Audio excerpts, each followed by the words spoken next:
지금부터 한 15년 전에 그 영화 중에 보디가드라는 영화가 있었습니다.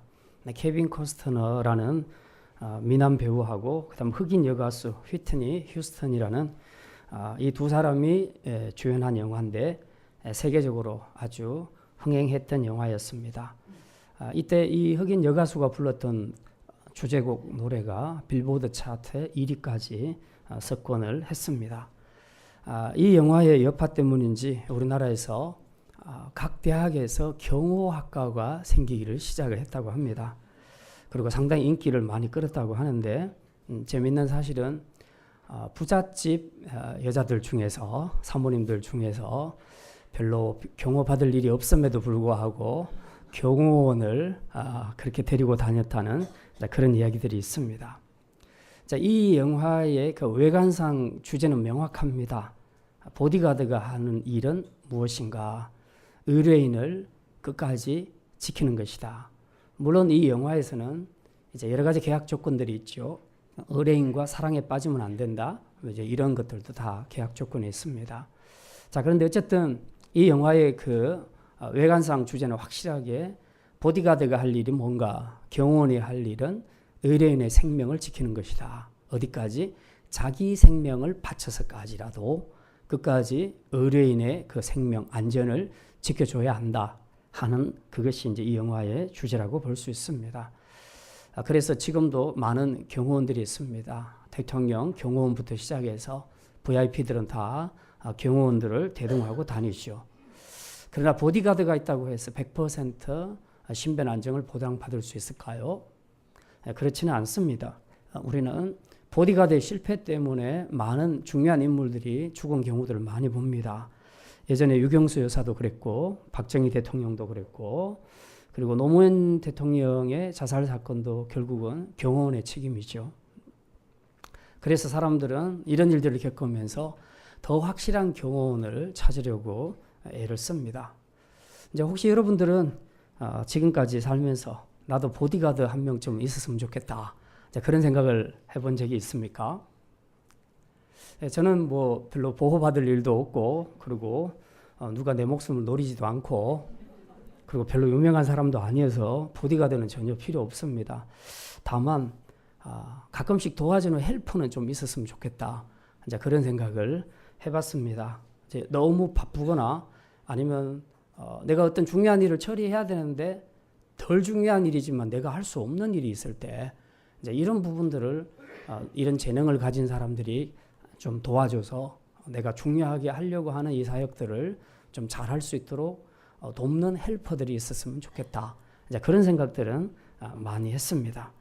자, 오늘의 이야기는 우리 영혼의 헬프, 우리 영혼의 보디가드에 관한 이야기입니다. 자, 오늘 시편 121편 이것은 성전에 올라가는 시라 표제에 그렇게 나와 있는데요. 흔히 순례자의 노래다 그렇게 말하기도 합니다. 이스라엘에는 3대 명절이 있습니다. 유월절, 오순절, 초막절 세 절기가 있는데 이 세 절기 때는 이제 국내외에 있는 모든 사람들 유대인들이 다 예루살렘으로 집결하게 됩니다. 이제 이 과정에서 많은 사람들이 이 순례의 길을 행하게 됩니다. 그리고 마지막에는 예루살렘으로 모이게 되는데 예루살렘으로 모이기 전에 마지막 코스가 거의 유대 광야를 지나가게 되는데 이 유대 광야에서는 보면 이제 예루살렘이 원래 고도가 굉장히 높습니다. 제가 성지순례 가보니까 계속 오르막으로 걸어서 올라가야지 이제 예루살렘이라는 도시가 나오고 거기에 이제 성전이 있습니다. 그러니까 다른 지역에서는 멀어서 안 보이겠지만 유대 광야쯤 오게 되면 이 순례의 마지막 코스가 되는데 이때는 예루살렘 성이 시야에 들어온다는 겁니다. 위치가 높기 때문에 고도가 높기 때문에 그게 보인다는 거죠. 자, 그래서 이제 이쯤 되면 순례자들이 이제 거의 다 왔구나라고 좀 안도감도 가지고 그리고 좀 마음의 여유도 가지게 됩니다. 그러면서 이제 조금만 더 참자. 조금만 더 참고 가면 이제 곧 우리가 예루살렘에 도달할 거야 라고 생각하면서 마지막 여정에서 서로 순례자들끼리 주고받는 노래가 있습니다. 교창하는 노래들이 있습니다. 이제 그게 오늘 본문에 나온 건데요. 시편 120편부터 134편까지 이 15편에는 전부 성전에 올라가는 노래라는 표제가 적혀 있습니다. 이게 다 성전에 올라가면서 순례자들끼리 서로 주고받고 화답하는 교창하는 이제 그런 노래들만 모은 것이 120편부터 134편까지 기록이 되어 있습니다. 이제 오늘 읽은 이 121편도 그 중에 하나인데요. 이제 오늘 시는 크게 두 파트로 나눠집니다. 1절, 2절 한 파트, 그리고 3절부터 8절까지 한 파트.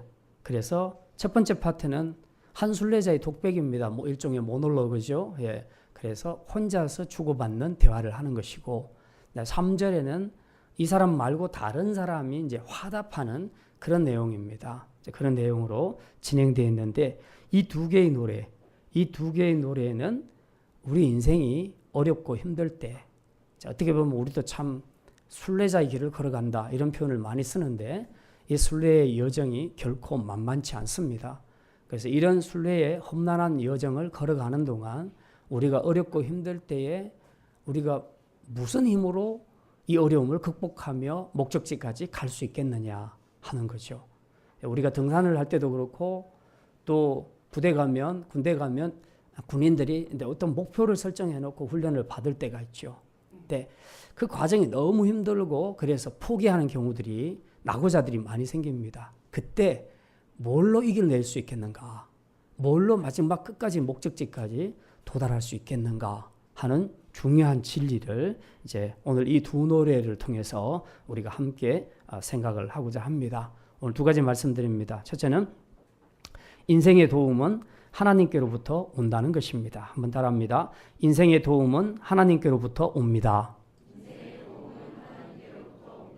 하나님이 도움의 헬프입니다. 예, 오늘 1절에 보면요, 이렇게 기록하고 있습니다. 우리 찬양 복음성가에도 많이 불렀죠. 1절 같이 읽습니다.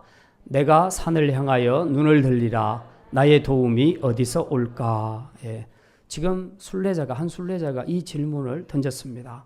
산을 향해서 눈을 들어 보면서 나의 도움이 과연 어디서 올까? 내 인생이 지금까지 걸어온 이 모든 삶의 여정에 진정한 도움이 어디서 왔을까라고 일단 질문을 던지는 겁니다. 그래 놓고는 또 본인이 2절에서 이렇게 스스로 답합니다. 2절 같이 읽습니다. 나의 도움은 천지를 지으신 여호와에게서로다. 예. 지금 이 예루살렘 성전을 올라가고 있는 이 순례자들, 이 시인뿐만 아니라 많은 순례자들이 있는데, 이 사람들은 대부분 평소에 예루살렘과 먼 곳에서 살았던 사람입니다. 내국인들도 예루살렘에서 멀리 살았고, 그리고 특별히 디아스포라, 그 외국으로 흩어져 살았던 많은 유대인들은 특별히 더 먼 곳에서 살다가 이 절기를 지키기 위해서 예루살렘으로 지금 모이고 있는 중에 있지요. 이제 그런 상태에서 어떻게 보면 특별히 타향살이를 한 디아스포라 같은 경우들은 훨씬 그 마음의 감동이 클 겁니다. 어쨌든 우리가 이제 추석 때만 돼도 부모님 혹은 가족, 친구, 친척들이 사는 그 고향에 이렇게 입구에 딱 들어가기만 해도 뭔가 가슴이 뭉클하고 이제 그런 것들이 있지 않습니까? 자, 그런 것처럼 아마 이 사람들도 디아스포라로서 멀리 외국에서 살다가 지금 예루살렘으로 들어오고 있죠. 그때 감동이 얼마나 컸겠습니까? 그런데다가 이제 이곳에는 뭐 가족, 친척 이게 중요한 게 아니라 예루살렘 성에는 누가 계십니까? 하나님이 계십니다. 하나님이 성전에서 계시죠. 그러니까 그 하나님이 계신 성전에 지금 눈앞에 두고 있는 그 마음이 얼마나 감동이 컸을까, 가슴이 뭉클했을까 하는 것을 우리가 알 수 있습니다. 그래서 지금 이 순례자는 그런 감동을 안고 지금 스스로가 하나님 앞에서 이렇게 노래를 부르고 있습니다. 나의 도움이 어디서 올까? 내가 디아스포라로서 지금까지 참 어렵고 힘든 삶, 이런 여정을 살았는데 이 마지막 코스도 순례자의 길도 걸어보니 결코 쉽지 않더라. 왜냐하면 이스라엘 땅, 팔레스타인 땅은 저희가 가보니까 초록색을 별로 찾기가 힘들어요. 이제 북부 갈릴리 쪽으로 가게 되면 초록색이 많이 보입니다. 그런데 이 남쪽으로 가게 되면 초록색이 별로 없어요. 거의 황토한 그런 광야입니다. 근데 워낙 이스라엘이 돈이 많고 그러다 보니까 간간히 인공적으로 만든 초록색 풀들 이제 심어놔서 그 물줄기를 끌어와서 하는 이제 그런 것들은 있어도 일반적으로는 다 황폐한 그런 땅이라고 볼 수 있습니다. 이 길을 뜨거운 떼약볕 아래서 계속 걸어가면서 지금 순례의 길을 걸어왔던 겁니다. 디아스포라로서 살았던 삶의 여정도 참 피곤하고 힘들었는데 그래도 명절이라고 지금 찾아가는 이 순례자의 길도 만만치 않더라. 이런 상황에서 지금 자기가 예루살렘 성을 바라보면서 얼마나 감동이 컸을까. 그러면서 지금까지 내가 디아스포라로 살면서 그 이겨냈던 그 험난한 세월들, 그 세월들 속에서 과연 누가 나를 도와줬을까? 라는 질문을 던지는 겁니다. 던져놓고는 자기가 즉시로 대답하기를 나의 도움이 천지를 지으신 여호와에게서로다. 이제 그렇게 대답을 하고 있습니다. 시인이 지금 답을 몰라서 이 질문을 한 게 아니에요. 시인은 이 답을 다 알고 있습니다. 그런데 그 답으로 자기의 신앙을 고백하고 싶은 겁니다. 누가 나를 도와줬지 지금까지? 바로 하나님이시다. 이걸 자기 입으로 고백하고 싶은 겁니다. 그래서 자문자답을 1절과 2절에서 하고 있는 것입니다. 우리가 살면서 때로 인생에 대한 중요한 질문을 하는 것은 굉장히 큰 의미가 있습니다. 왜냐하면 좋은 질문은 우리로 하여금 많은 좋은 것들을 생각하게 하기 때문에 그렇습니다. 그런데 뜻밖의 세상 사람들은 인생에 대해서 많은 이야기를 하지만 어떻게 하면 돈을 많이 벌까? 청년들을 어떻게 하면 저 여자를 꼬실까? 저 남자를 꼬실까? 막 인생에서 이런 참 그 하찮은 것들에 우리가 많은 질문을 던지지만 또 어떤 사람들은 그것 앞에서 이렇게 하면 뭐 좋은 여자를 만날 수 있다. 저렇게 하면 꼬실 수 있다. 막 이런 얘기를 하지만 정작 인생에서 정말 중요한 문제들 이런 질문들은 잘 하지 않는다는 것입니다. 그런 면에서 오늘 이 첫 번째 순례자의 고백은 이 질문은 굉장히 큰 의미가 있습니다. 내 인생에서 나의 도움은 어디서 오는 걸까? 내 삶의 진정한 헬퍼는 누굴까? 이건 인생에서 굉장히 중요한 문제입니다. 왜냐하면 이 질문에 대답하기 위해서는 우리 존재가 어떤 존재인가를 생각해야 하기 때문에 그렇습니다. 정말 저와 여러분의 인생의 도움은 어디서 오는 걸까요? 저와 여러분의 인생에서 진정한 헬퍼는 누구일까요? 성경은 말합니다. 우리 인간은 처음부터 의존적인 존재로 지어졌다고 말합니다. 의존적인 존재라는 것은 무슨 말이냐? 하나님 의존적이다. 이 말은 하나님 없이는 못 사는 존재다. 그 말입니다. 물론 우리 인간이 다른 피조물과는 달리 독립적이고 인격적이고 또 지성도 갖추고 있습니다. 그래서 실제로 우리 앞에 닥치는 많은 문제들을 잘 해결하기도 합니다. 그리고 지금 문명의 발달을 보면 인간이 확실하게 다른 피조물들과는 다른 뛰어난 존재라는 것을 우리는 알 수 있습니다. 그럼에도 불구하고 우리가 하나님처럼 모든 것을 다 해낼 수 있는가? 하나님처럼 모든 문제를 다 해결할 수 있는가? 그렇지는 않다는 것입니다. 우리는 우리의 미래에 대해서 전혀 모릅니다. 여러분은 지금 예배 끝나고 돌아가서 10분 뒤에 무슨 사건이 일어날지 전혀 모릅니다. 우리는. 그만큼 우리는 무능하다는 거지요. 그리고 우리 영혼의 문제, 그리고 우리가 죽고 사는 문제, 그리고 질병의 문제, 그리고 자연의 문제, 이런 모든 것들을 가만히 생각해 보면 우리가 실제로 할 수 있는 게 거의 없다는 겁니다. 우리 인류가 이루는 업적들이 굉장히 크지만 사실은 자세히 들여다보면 우리 인간이 할 수 있는 일보다 할 수 없는 일이 훨씬 더 많다는 것을 우리가 깨닫게 된다는 것입니다. 최근에 장맛비가 오면서 이제 이쪽 중부 지역도 많이 해갈이 되기는 했습니다. 만약 비가 안 왔더라면 어떻게 됐을까? 이제 저는 늘 운동하면서 이 부영천 쪽을 많이 걸어가는데요. 물이 거의 바닥이었어요. 그런데 뉴스에 보니까 우리나라의 각 중요한 댐들이 물이 다 없어져 버린 거예요. 굉장히 심각했습니다. 그래가지고 밤에 우리가 그걸 갖고 기도도 했었습니다. 하나님께서 어쨌든 이 장맛비를 허락해 주셔서 이제 가뭄 문제가 일단 해결은 됐습니다. 가뭄에 비가 오게 하는 것은 이게 현대 과학으로는 할 수가 없는 일입니다. 일단 구름이 만들어져야 되고요. 구름이 저 멀리 있는데 어떻게 끌고 오겠습니까? 하나님이 태풍이 불게 하든지 특별한 기상 여건을 만들어서 이곳으로 비구름을 몰고 오게 하면 이제 비가 내릴 수 있겠죠. 사람이 할 수 있는 것은 언제나 한계가 있다 하는 것을 우리가 알 수 있습니다. 그래서 우리 인간은 항상 하나님을 의존해야 되고 하나님의 도우심을 받아야 사는 존재입니다. 그래서 하나님은 늘 우리에게 하나님의 도우심을 구하라고 말합니다. 잘난 척 하지 말고 혼자 할 수 있다고 하지 말고 나한테 구해라. 하나님이 그렇게 말씀합니다. 그래서 성경은 이렇게 하나님에 대해서 잘 구하는 사람, 도와주십시오. 하나님께 잘 구하는 사람을 믿음이 있는 사람이라고 말합니다. 그리고 반대로 하나님 안 도와주셔도 돼. 나 기도 안 해도 돼. 내 힘으로 잘 살 수 있을 거야. 그리고 난 내 힘으로 살래 하는 이런 아주 강한 독립적인 사람을 성경에서는 믿음이 없는 사람이라고 그렇게 정의를 내리고 있습니다. 세상에서 정의 내리는 것과 굉장히 다릅니다. 그렇다고 해서 우리가 사람끼리 의존적이고 남을 의존하는 이런 것이 좋다는 것은 아닙니다. 그러나 적어도 하나님과 우리와의 관계에 있어서는 우리가 의존적으로 사는 것이 그것이 진짜 신앙이다 하는 것을 말하고 있습니다. 그만큼 우리 인생은 하나님의 도움 없이는 절대로 살 수 없는 인생이다 하는 것을 분명히 이야기하고 있습니다. 오늘 이 순례자는 자신이 걸어온 순례자의 길의 그 힘든 삶의 여정을 생각하면서 그런 와중에도 지금까지 내가 걸어온 이 인생의 여정에서 나를 도와주신 분이 누굴까?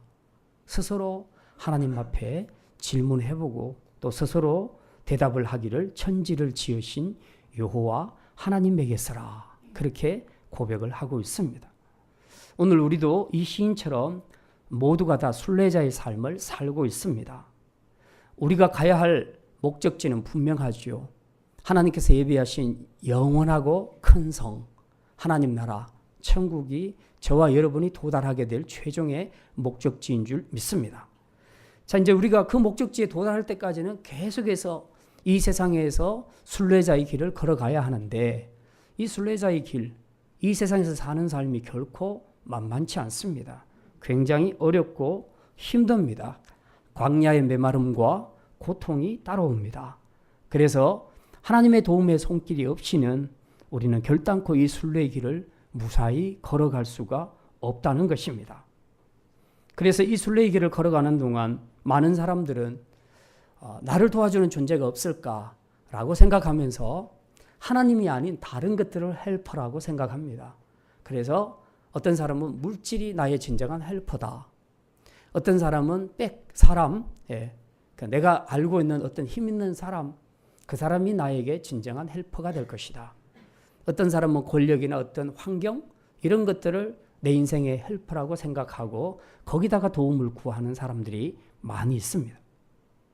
그러나 그들은 일시적으로 잠깐 도와줄 수는 있어도 근본적으로 그 인생을 도와줄 수는 없다는 것입니다. 우리가 천국에 가는 그날까지 순례자로서 꼭 기억해야 할 것은 우리 인생의 힘든 여정에서 우리를 진정으로 근본적으로 도와줄 수 있는 내 인생의 진정한 헬프는 오직 하나님밖에 없다는 것입니다.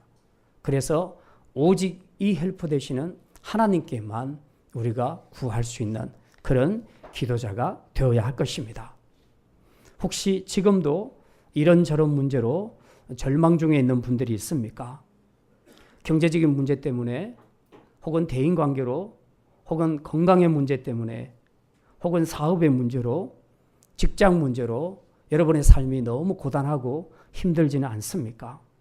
미래가 불투명하고 답답하게 느껴지십니까?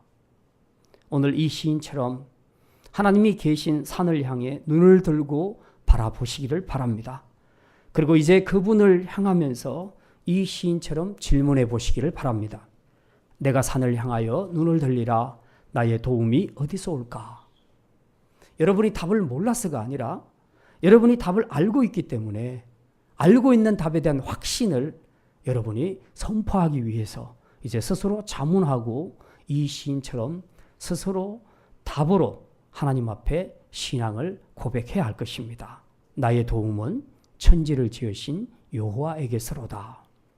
이제 여러분이 묻고 답한 대로 천지를 지으신 그분 여호와 하나님께서 여러분의 인생의 진정한 헬프이심을 믿고 이제 그분께 구함으로써 인생의 힘든 고비들을 잘 극복하고 무사히 목적지까지 천국에까지 이룰 수 있는 성도들이 다 되시기를 바랍니다. 두 번째입니다. 하나님은 자기 백성을 지키시는 분이십니다. 한번 따라합니다. 하나님은 자기 백성을 지키시는 분입니다. 예, 하나님은 우리의 보디가드입니다. 예, 3절부터 8절까지 보면요, 이제 말하는 화자가 달라집니다. 1절과 2절의 화자는 1인칭 나라는 말을 쓰고 있습니다. 내가 산을 향하여 눈을 들리라. 나의 도움이 어디서 올까? 나의 도움은 천지를 지으신 여호와에게서로다. 그런데 3절부터 보면요, 이제 전부 너로 바뀝니다. 여호와께서 너로 실족하지 않게 하시며 너를 지키시는 이가, 계속 너라는 용어로 바뀌고 있습니다. 지금 다른 순례자가 화답을 하고 있다는 그런 얘기죠. 그런데 3절부터 8절까지 쭉 읽어보면 제일 많이 나오는 단어가 너하고 그 다음에 지키신다는 표현입니다. 지키신다는 표현이 계속 나옵니다. 3절에도 보면요, 여기 보면 너를 지키시는 이가 졸지 아니하며, 4절에 이스라엘을 지키시는 이는 졸지도 아니하고, 5절 여호와는 너를 지키시는 이라.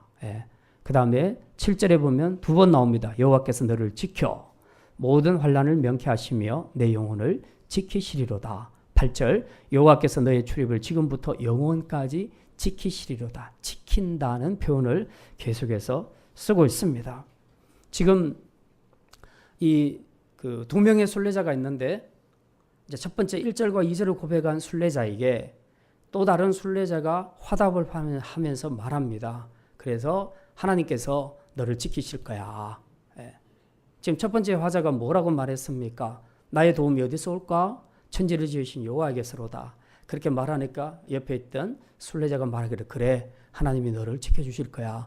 이렇게 지켜주실 거야 하는 내용을 3절부터 8절까지 길게 말하고 있습니다. 자, 그런데 이 내용의 핵심은 결국은 하나님은 너를 지켜주실 것이라는 말로 지금 격려를 하고 있는 것이요. 아까 영화 이야기로 표현한다면 하나님이 당신의 케빈 코스트너가 될 겁니다. 지금 이제 그렇게 표현할 수도 있겠죠. 자, 그러면 구체적으로 어떻게 격려하고 있는지 한번 보겠습니다. 3절 우리 같이 읽겠습니다. 여호와께서 너를 실족하지 아니하게 하시며 너를 지키시는 이가 졸지 아니하시리로다. 실족한다는 것은 이게 넘어진다는 얘기입니다. 자, 이것은 하나님께서 주신 말씀의 진리로부터 벗어나지 않도록 자기 백성을 지키신다는 뜻입니다. 우리가 인생의 길을 가다 보면 좌절할 수도 있고 실패할 수도 있습니다. 그러나 그렇게 실패하고 좌절하는 순간에도 완전히 바닥에 넘어지도록, 그래서 치명적인 그런 상처를 입지 않도록 하나님께서는 당신의 백성들을 지켜주신다는 말씀입니다. 이제 어린 아기들이 그런 말을 할 때 보면 이제 막 그런 말을 배우기 시작할 때 몇 걸음 가다가 넘어지고 몇 걸음 가다 넘어지고 이제 그렇게 하죠. 그때 이제 주로 부모들이 어떻게 하면 가만히 지켜보는 담대한 부모들도 있지만 대부분은 교육을 시키면서도 아이를 보호합니다. 그래서 애가 걸어갈 때 뒤에서 딱 엉덩이에 손 한 10cm 떼놓고 계속 따라가죠. 네. 그래서 넘어지려고 하면 잡아주고 넘어지려고 하면 잡아주고 이제 계속 그렇게 하는 겁니다. 말하자면 하나님께서 우리를 지키실 때 그렇게 지키신다는 거죠. 넘어질 수는 있으나 넘어져서 결정적인 그런 상처를 받지 않도록 하나님께서 우리를 넘어지지 않도록 붙잡아 주신다, 지켜주신다, 그렇게 말씀하고 있습니다. 또 4절에 보면 이렇게 말씀합니다. 4절 같이 읽습니다. 이스라엘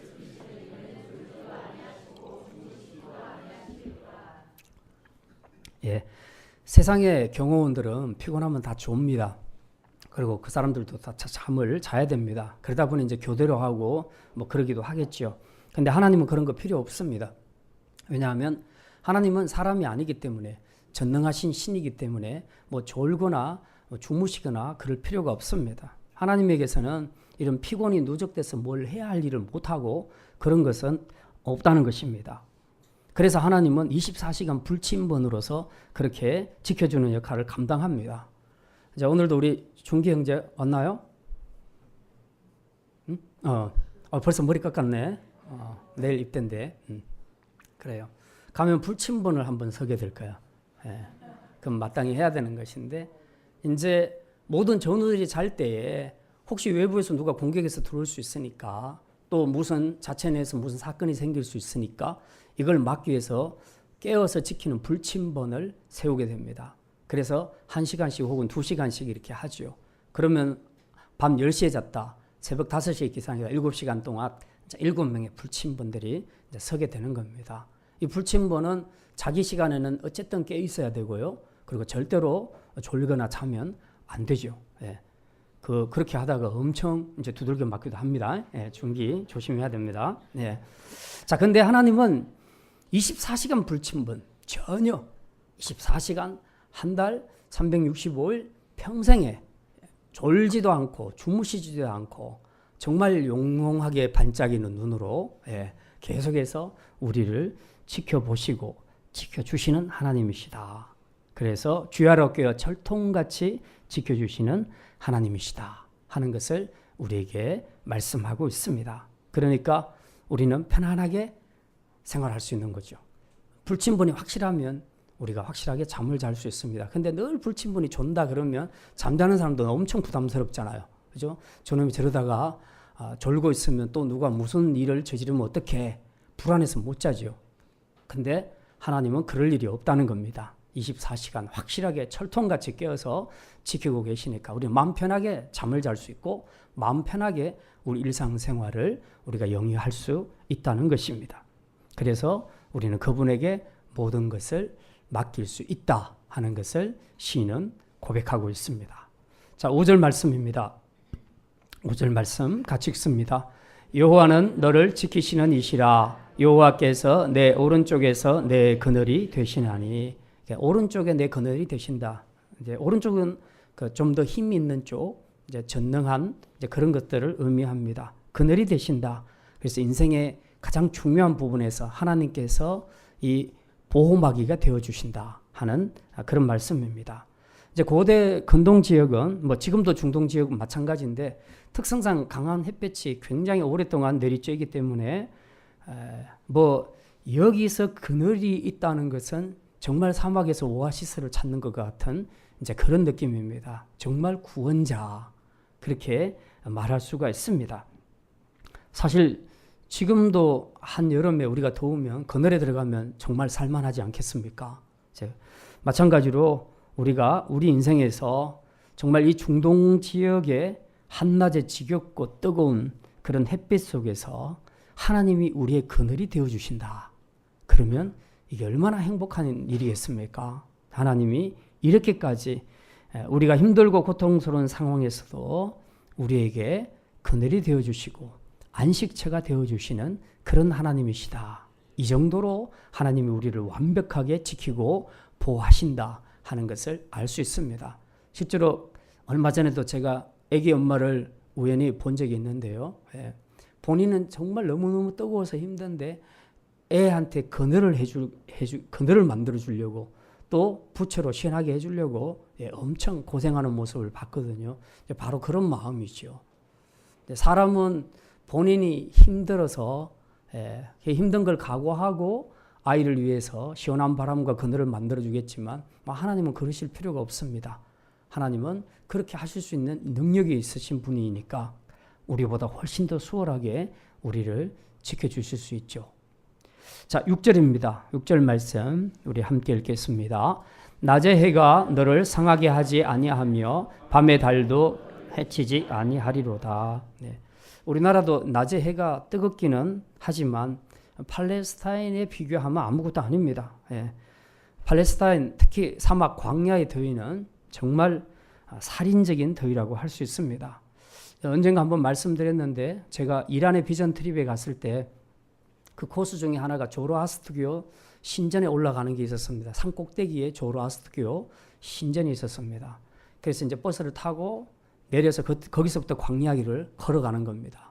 그래서 그 꼭대기까지 올라가는데 얼마나 더운지 덥다는 얘기를 듣고 저희들이 냉장고에서 그 얼음 물병 채워가지고 그렇게 다 들고 왔거든요. 버스에서 내리기도 전에 뜨끈뜨끈한 물로 밖에 있더라고요. 그래서 물어보니까 섭씨 55도였습니다. 그때가. 제 생애에서 55도에서 살아보긴 제가 처음이에요. 하영에 태어나고 그 다음 해가 대구에서 살 때에 대구 열대야가 엄청 오래됐고요. 그때 40도 넘은 날이 열 하루가 되었습니다. 그때도 안 죽고 살아남은 전데. 근데 55도에 가니까 완전히 이게 이제 파김치가 되는 거예요. 그 상태에서 이 뜨끈뜨끈한 물이라고 들고 그렇게 이제 조로아스터 신전까지 올라가는데 걸어가는데 얼마나 덥고 힘든지 뭐 그늘을 찾을 수가 있어야죠. 광야니까. 나무가 있으면 좀 쉬었다 가겠는데 그런 것도 없고 그냥 계속 가야 되는 겁니다. 정말 너무 힘들더라고요. 네, 이제 바로 이런 거죠. 우리 인생에서 지금 항상 우리가 생각하는 것은 이런 그 뜨거운 햇볕이 나에게 굉장히 큰 그 상해를 입힐 수가 있다는 겁니다. 제가 이제 그 길을 걸으면서 그런 생각도 했습니다. 이 시편 121편에 낮의 해가 너를 상하게 하지 아니하며 해가 뭘 얼마나 상하게 할까 그 생각을 했는데 딱 거기서 걸어보면요. 낮의 해가 우리를 어떻게 상하게 할지가 바로 이제 실감이 돼요. 몸으로. 바로 막 실감이 됩니다. 뭐 탈진이 일어날 수도 있고 하여튼 이제 별별 사건들이 다 일어날 수가 있습니다. 자, 이런 상황에서 누가 우리를 지켜줄 수 있겠습니까? 무슨 하나님은 그래도 이스라엘 백성들이 광야로 움직일 때에 구름 기둥을 주셨잖아요. 그래서 그 사막에서 뜨거운 햇빛을 다 가리는 구름 기둥으로 그늘로 인도하셨단 말입니다. 근데 하나님이 아니고서는 누가 우리를 이런 땡볕에서 우리를 구원할 수 있겠습니까? 뭐 선크림, 뭐 택도 없습니다. 그런 거. 목마르면 어쩌고요.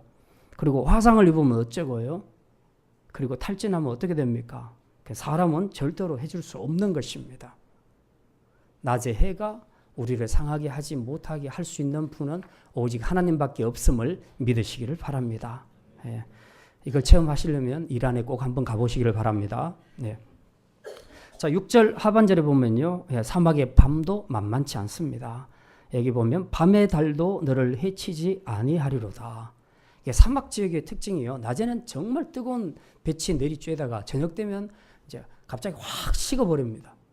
그러면 거의 온도가 어디까지 가냐 하면 거의 영하에 가깝게까지 내려갑니다. 영하로는 잘 안 떨어지는데 영하에 가깝게까지 내려갑니다.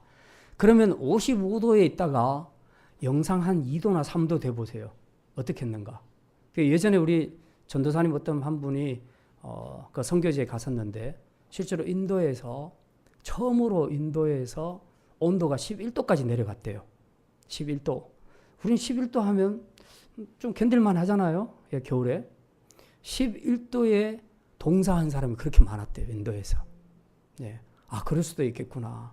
왜냐하면 더위에 익숙해진 사람이라 한 11도는 우리에게 영하 한 10도 정도 되는 거죠. 그래서 얼어 죽는 사람들이 꽤 많았다는 이제 그런 얘기를 들었습니다. 사막 지역의 특징도 마찬가지로 그런 것이 있습니다. 갑작스러운 밤 기온이 떨어져서 이 차가운 공기, 이것도 우리 건강을 해치지만은 특별히 차가운 온도에서의 그 달빛은 학자들에 의하면 이 달빛이 사람의 눈을 멀게 한다는 이제 그런 그 이론도 있습니다. 더더군다나 사막은 개활지이기 때문에 이제 다 달빛이 밝으면 온갖 맹수들, 뭐 강도, 뭐 이런 위험에 노출되기가 쉽죠. 그래서 밤이라고 해서 이제 좀 살겠다. 요즘은 우리가 저녁 되면 다 좋아하잖아요. 낮에 너무 뜨겁다가 저녁 되면 진짜 살만하다.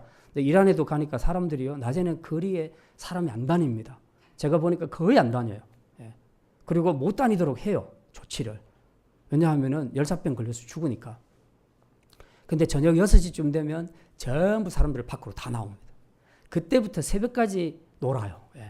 그때 뭐 쇼핑하고 놀고 막 아무튼 다 그러고 있습니다. 다 비슷한 것 같아요. 아무튼 밤이라고 해서 뜨거운 햇볕이 없다고 해서 안심할 수는 없다. 그런데 이런 사막 지역의 모든 위험에서 누가 우리를 안전하게 지켜줄 수 있겠는가? 뜨거운 햇빛 그리고 차가운 달빛, 어느 것도 안전할 수가 없다.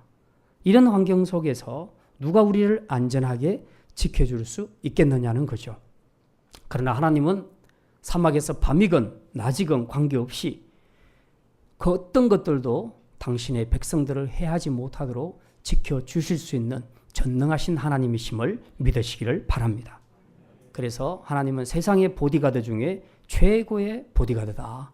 가장 완벽한 지킴의 사역을 잘 감당하시는 분이다 하는 것을 시인은 고백하고 있습니다. 또한 7절에 보면 이렇게 기록합니다. 7절 말씀 같이 읽습니다. 여호와께서 너를 지켜 모든 환난을 면하게 하시며 또 내 영혼을 지키시리로다. 시인은 지금 위에 지금 고백한 서술한 여호와의 보호하심 여러 가지를 이야기했죠. 그러면서 이제는 그 범위를 막 이제 확장시켜서 어디까지 가냐 하면 너를 지켜 모든 환난에서 면하게 하신다. 몇 가지 환난이 아니고 모든 환난을 면하게 하신다. 이제 범위를 전부로 확장시키고 있는 것을 보게 됩니다. 그리고 특별히 내 영혼까지라도 지켜주신다. 그렇게 말씀합니다. 모든 환난을 면케 하신다는 것은 결국은 하나님께서 모든 상황 속에서 우리를 지켜주신다는 말씀입니다. 이 말씀 들으면서 그러면 모든 환난을 면하게 해주신다는데 그럼 내가 지금 당하는 환난은 뭐야? 성경이 거짓말하고 있는 거야? 아니죠. 환난을 면하게 하신다 했을 때 환난을 전혀 안 당하게 한다는 얘기가 아니라 환난을 당해도 하나님께서 지켜주신다는 겁니다. 모든 상황 속에서 하나님이 우리를 지켜주신다. 그렇게 말씀하고 있습니다. 이처럼 하나님은 항상 어떤 상황 속에서도 우리의 육체와 영혼까지 지켜주시는 좋은 분이라는 겁니다. 그러니 세상에 이보다 더 완벽한 보디가드가 있겠는가 하는 거죠. 아마 세상에서 인간들 중에 가장 보호를 철저히 받는 사람이 있다면 누굴까요? 대통령이겠죠. 당연히. 대통령보다 더 완벽하게 보호를 받는 사람은 없잖아요. 대통령이 어디 행차를 하게 되면 몇 주 전부터 난립니다. 답사를 하고 심지어 맨홀 뚜껑까지 다 열어보고 아무튼 모든 일어날 수 있는 조치, 사건들을 다 미리 방지를 하는 것이죠. 그럼에도 불구하고 전 세계적으로 보면 이 경우에 실패해서 죽은 대통령이나 국왕들, VIP들이 굉장히 많은 것을 우리가 알 수 있습니다. 무슨 말입니까? 세상의 보디가드는 완전하지 않다는 거죠. 그러나 하나님은 당신의 자녀된 우리를 대통령보다도 더 귀하게 여기시고 더 철저하게 보호해 주시는 완벽한 보디가드다 하는 것을 우리에게 보여주고 있습니다. 자, 마지막 8절 말씀 봅니다. 같이 읽습니다. 여호와께서 너의 출입을 지금부터 영원까지 지키시리로다. 출입이라는 것은 이 순례자 하나님의 백성들의 모든 삶의 동태 움직임을 다 파악하신다는 그런 뜻입니다. 우리 인간은 사람의 그 움직임을 일일이 다 파악을 할 수가 없습니다. 일단 떨어지면 안 보이니까 알 수가 없죠. 근데 꼭 알고 싶으면 어떻게 합니까? 사람들이 CCTV도 달고 뭐 여러 가지 이제 장치들을 몸에 붙이기도 하고 그렇게 합니다. 이제 그렇기 때문에 그런 것들을 통해서 알 수 있는 정도지 우리는 절대로 사람의 일거수일투족을 다 알아낼 수가 없습니다. 혹시 CCTV를 많이 단다 하더라도 그 현장에 포착된 부분들만 알 수 있지 나머지들은 모르죠. 첩보 영화에서 보면요. 진짜 기가 막히게 가는 곳마다 다 CCTV로 주인공이 어디 가는지를 다 보여주잖아요. 근데 CCTV도 사각지대가 있거든요. 그래서 그걸 이용해서 이제 주인공이 그 어떤 사건을 일으키기도 하죠. 자, 그런데 하나님 앞에서는 그런 것이 없습니다. 하나님 앞에서는 모든 것이 다 완벽하게 노출되어 있습니다. 하나님은 모든 사람의 움직임을 세밀하게 다 보고 계시고 절대로 놓치지 않습니다. 그리고 특별히 자기 백성들의 움직임과 동태를 잘 살펴보시고 계시다가 혹시 어떤 위험에 따르거나 문제가 생기면 즉각적으로 하나님께서 바로 조치를 하는 것입니다.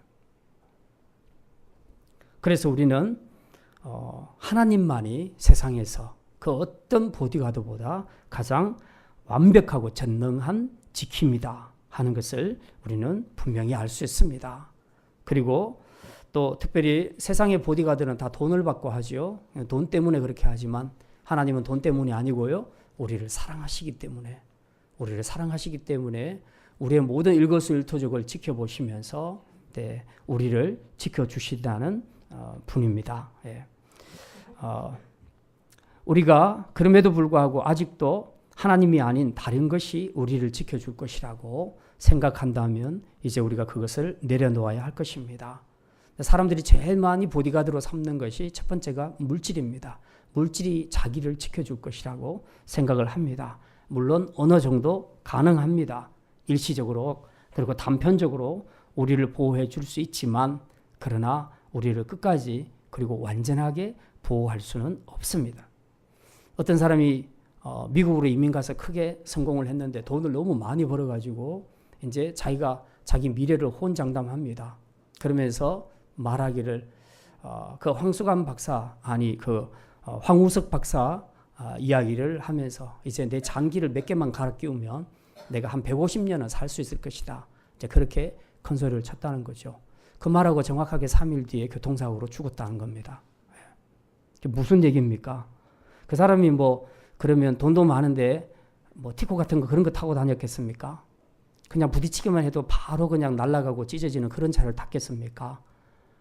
지금 세계 승용차들 중에 최고로 강한 차가 뭡니까? 전 잘 몰라요. 그런 차를 타도 필요 없어요. 하나님 불러가시면 가는 거예요. 그러니까 소유는, 물질은 우리를 끝까지 책임질 수가 없다는 것을 우리가 기억해야 합니다. 그 다음에 또 하나, 사람을 많이 의지합니다. 권력 있는 사람, 돈 많은 사람, 아무튼 든든한 백이 있으면 좋겠다고 생각을 합니다. 어떤 중년 부부가 있었는데 아내가 갑작스럽게 아파서 병원에 갔습니다. 그랬더니 의사가 지금 당장 수술을 해야 된대요. 그러면서 남편에게 이제 무슨 종이를 하나 줍니다. 사인을 하라고. 뭔지 아시죠? 이 수술을 하다가 만약에 불상사가 생겨도 당신은 묻지 마시오. 감수하겠습니다. 사인 쓰시오. 그래서 맨 밑에 보니까 보호자.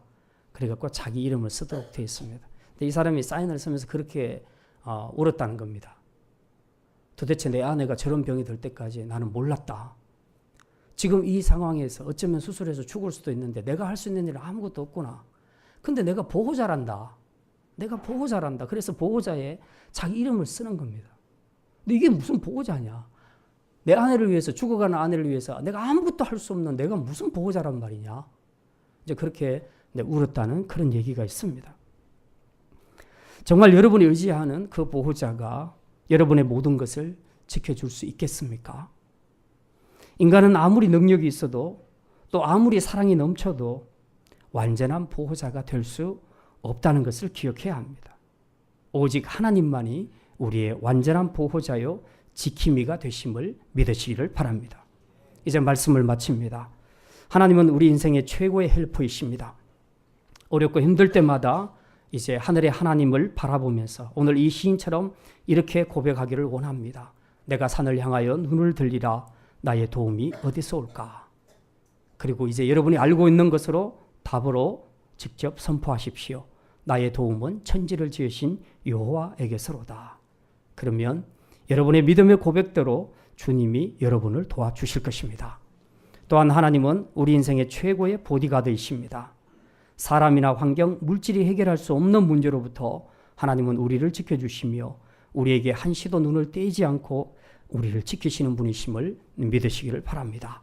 그래서 이제 우리 인생의 최고의 헬퍼 되시며 최고의 보디가드 되시는 주님 안에서 모든 문제를 해결받고 도움을 받아 시인처럼 이렇게 나의 도움을 천지를 지으신 여호와에게서로다 라고 고백할 수 있는, 그래서 모든 어려움을 극복하고 마지막 천국까지 함께 이 순례의 길을 완벽하게 걸어갈 수 있는 복된 성도들이 다 되시기를 주님의 이름으로 축원합니다.